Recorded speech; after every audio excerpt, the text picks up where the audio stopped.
We waited for a Wolverine Can't game. control myself because I don't know how. That's always waiting.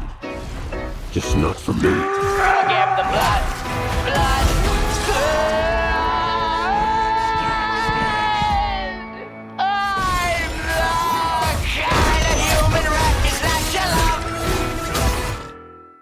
This video is basically me pointing out the obvious in the new Wolverine gameplay trailer, but it could also be stuff that you've missed, like game mechanics and possible game mechanics that'll be added in. So the first thing I want to talk about is this.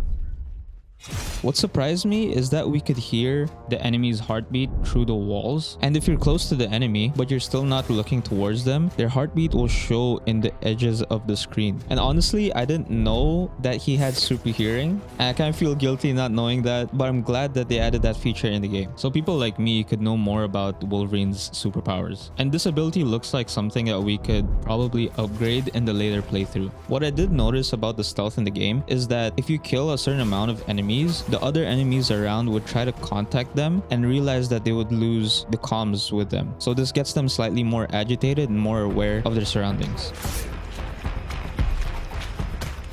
No answer. Stay sharp. I don't like this. I'm not too sure if they did this in the Spider-Man games, but I'm pretty sure that they did something similar in the Batman Arkham games. You okay? No, I'm not. It's just us left. I think they're taking a more difficult approach to the stealth, unlike Spider-Man. Like, he could literally climb on walls, web zip from corner to corner, and easily take down enemies. While Wolverine's agility is kind of limited, this kind of forces the player to go full hack and slash mode, which honestly I do look forward to. That's the whole point of Wolverine, and I like that approach if they're doing that.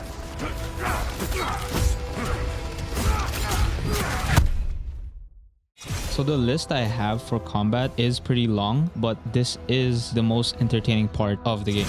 So when I watched the combat for the first time, I thought there was not gonna be any visual cues for when to block, parry, or dodge. But when I rewatched it multiple times, I noticed that the visual cues are there. For example, when an enemy's weapon flashes a bright yellow, that's an indication to parry, similar to what they did to Spider-Man 2. And when their weapon shines a bright blue, that's our indication to dodge, which is also an inspiration from Spider-Man 2.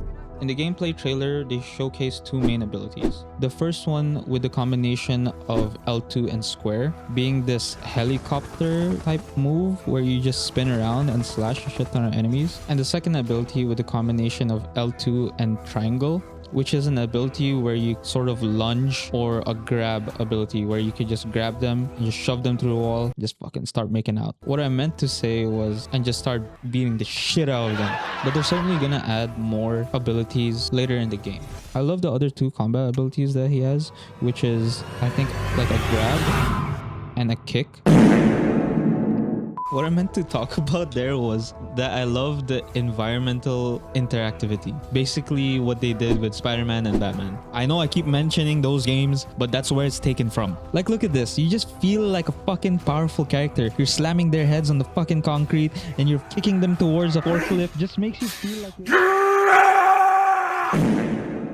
Yeah, that feeling is hard to explain, but it's basically that. Whatever Hugh Jackman feels at that moment is what gameplay feels like. Or it's at least what we hope will feel like.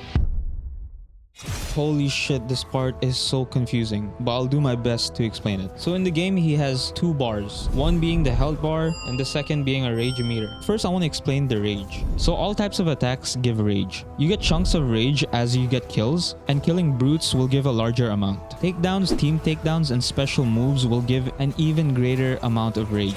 As your rage bar reaches the middle, combos become more powerful and you do damage even faster. And when your rage is filled up all the way, you essentially get Berserker! Rage! which is technically just all takedowns. But at this stage, rage drains faster, so choose your target wisely. Healing.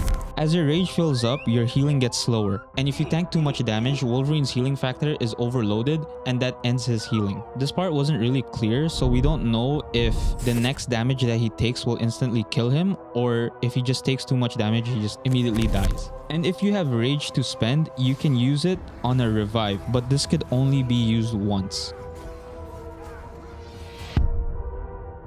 So from what we saw, there's going to be 4 enemy types: ranged, melee, shielded, and brutes. All of the enemy types are pretty much self-explanatory. Ranged are ranged, melees are close combat, shielded are shielded, and brutes are just bigger and meaner. Going back to enemy attack indicators, I've noticed that ranged enemy attacks will be indicated in the corner of the screen if your camera is not pointed towards them. So yeah, that's the video. I don't know if I covered everything. There might be some stuff that I missed out. There might be also other things where I just explained it wrong. And if so, just leave in the comments below. And if you notice that my energy was kind of inconsistent, it's because I recorded some of them in different days and different time of days. Like I'm literally recording this at 8 a.m. in the morning with no sleep. Anyway, yeah. And press the subscribe button. I don't know what it does. I've never tried it. I don't know. Goodbye.